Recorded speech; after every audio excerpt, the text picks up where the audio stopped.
पिता की बेइज्जती का बदला लेने के लिए बेटी बनी मजिस्ट्रेट।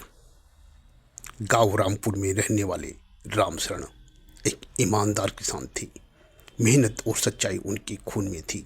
लेकिन गांव के जमींदार ठाकुर प्रताप सिंह को उनकी यह ईमानदारी पसंद नहीं थी।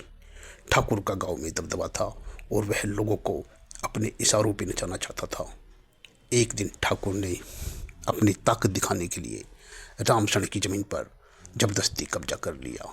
रामशरण ने जब विरोध किया तो ठाकुर के गुंडों ने उन्हें पंचायत में सबके सामने बुरी तरह से बेइज्जत किया।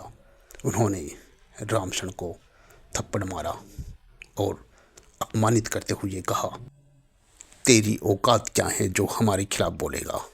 गरीब आदमी गरीब ही रहेगा। गांव के लोग डर के मारे कुछ नहीं बोले।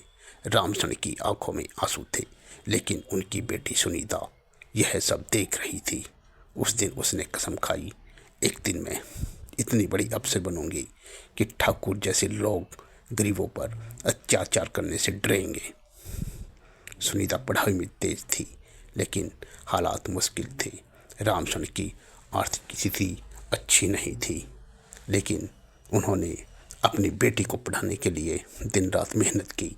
गांव के कई लोग मजाक उड़ाते, लड़की को इतना पढ़ा के क्या करोगे? आखिर में रोटी ही तो बनानी है। पर सुनीता और उसके पिता ने हिम्मत नहीं हारी। सुनीता ने शहर जाकर पढ़ाई की और कठिन संघर्ष के बाद न्यायिक परीक्षा जुडिशरी एग्ज़ाम पास कर ली। जब रिजल्ट आया तो पूरा गांव हैरान रह गया।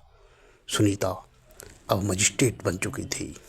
यह खबर सुनकर रामशरण की आंखों में गर्व के आंसू थे, लेकिन ठाकुर प्रताप सिंह को यह बात सहन नहीं हुई। न्याय की गूंज हुई।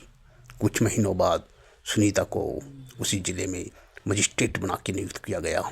किस्मत का खेल देखिए, एक दिन उसी ठाकुर प्रताप सिंह के खिलाफ गरीब किसानों की ज़मीन हड़पने की शिकायत आई। मामला सुनवाई के लिए अदालत में आया और जब ठाकुर को मजिस्ट्रेट के सामने लाया गया तो वह चौंक गया। तुम वही किसान की बेटी हो?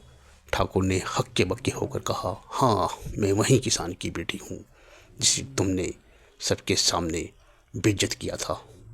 लेकिन आज मैं कानून की कुर्सी पर बैठी हूँ और तुम्हें इंसाफ देने आई हूँ। ठाकुर को उसके लिए सख्त सज़ा सुनाई गई। उसकी ज़मीन गरीब किसानों को वापस लौटा दी गई और उसे जेल भेज दिया गया। जब सुनीता अदालत से बाहर निकली तो पूरा गांव उसकी जय जयकार कर रहा था।